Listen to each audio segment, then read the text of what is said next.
सोचो जरा, 2035 का भारत, क्या हम दुनिया का अगला टेक सुपर पावर बन सकते हैं? जब चाइना और अमेरिका आर्टिफिशियल इंटेलिजेंस, रोबोटिक्स और स्पेस टेक में एक दूसरे को टक्कर दे रहे हैं, भारत किस पोजीशन पे खड़ा है? क्या हमारे पास भी वो पोटेंशियल है कि हम दुनिया के टेक्नोलॉजी लीडर्स को पीछे छोड़ दें? आज के इस वीडियो में हम करेंगे एक डीप डाइव इंडिया के करंट टेक लैंडस्केप से लेके 2035 तक का रोड मैप, और ये भी देखेंगे कि चाइना और यूएसए के मुकाबले भारत कहां स्टैंड करता है। ट्रस्ट मी, एंड तक आपको एक नया पर्सपेक्टिव मिलेगा। Welcome to next gen by Rohan.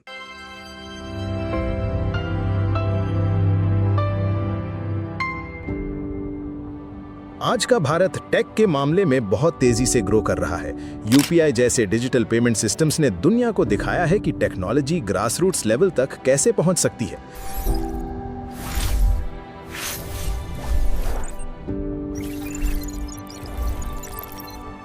Five G का रोल आउट हो चुका है, स्टार्टअप्स एआई और वेब 3 पे काम कर रहे हैं, और आईएसआरओ का तो कमाल ही अलग है।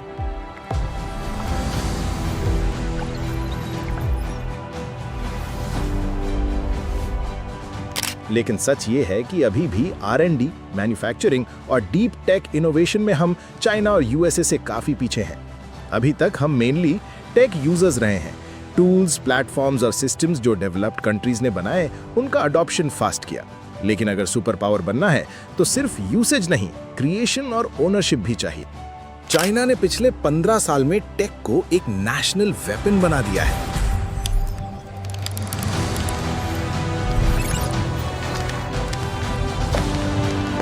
Government bat R&D, mass production of semiconductors, surveillance, AI systems, facial recognition tech, सब कुछ ग्राउंड अप बनाया जा रहा है।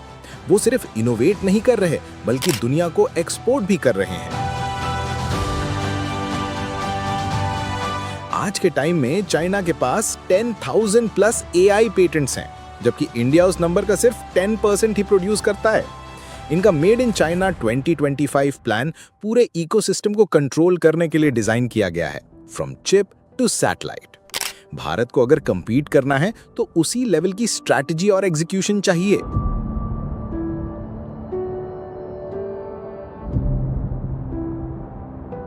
दुनिया का सबसे बड़ा tech player USA. Apple, Google, Microsoft, OpenAI, NVIDIA, ये सिर्फ कंपनीज नहीं, इनोवेशन फैक्ट्रीज हैं। वहां का स्टार्टअप इकोसिस्टम मैच्योर है और उनके पास है कैपिटल, टैलेंट और इंफ्रास्ट्रक्चर। वो सिर्फ बिजनेस के लिए नहीं, फ्यूचरिस्टिक फील्ड्स के लिए भी रेडी हो रहे हैं, जैसे quantum computing, AI safety, neural tech, Elon Musk's Neuralink और इवन मार्स कॉलोनाइजेशन। भारत के लिए यूएसए का मॉडल इंपॉर्टेंट है, पर उसको ब्लाइंडली कॉपी करना सोल्यूशन नहीं है। हमें अपने लिए एक देसी फ्रेमवर्क बनाना होगा। अब सवाल उठता है, क्या इंडिया रेडी है 2035 तक टेक सुपर पावर बनने के लिए? गवर्नमेंट का टारगेट है $1 trillion digital economy bye 2030। Semiconductor mission शुरू हो चुका है, AI गवर्नेंस के टूल्स बन रहे हैं, और private space startups like Skyroot and Agnikul भी ऊपर जा रहे हैं, लिटरली। बट सिर्फ विजन से काम नहीं चलेगा, एग्जीक्यूशन का स्पीड और डायरेक्शन दोनों सही होने चाहिए। अब बात करते हैं रियल प्रॉब्लम्स की, जो हमें स्लो कर रही हैं। सबसे बड़ा चैलेंज है ब्रेन ड्रेन। टॉप टैलेंट अभी भी यूएसए, यूके, कनाडा शिफ्ट हो रहा है।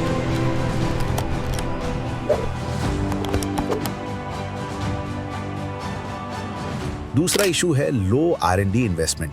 हम जीडीपी का सिर्फ 0.7% ही रिसर्च में इन्वेस्ट करते हैं, जबकि चाइना और यूएस 2-4% तक करते हैं। इंफ्रास्ट्रक्चर भी अनइवन है, specially in rural India. Skill gap भी है, इंजीनियर्स ग्रेजुएट हो रहे हैं लेकिन फ्यूचर टेक रेडी नहीं होते। ये सब बॉटलनेक्स अगर सॉल्व नहीं किए तो विजन रियलिटी नहीं बनेगा। लेकिन प्रॉब्लम्स के साथ सॉल्यूशंस भी हैं। भारत को चाहिए high investment in deep tech R&D, public private partnerships in AI, robotics, biotech, talent retention and reverse brain drain, global level startup support, funding plus mentorship, decentralised innovation. Bharat के छोटे शहरों को भी टेक हब्स बनाना पड़ेगा। ये करने से भारत सिर्फ डिजिटल इकोनॉमी में नहीं, इनोवेशन की फील्ड में भी लीडर बन सकता है। तो क्या भारत 2035 तक टेक सुपर पावर बन सकता है?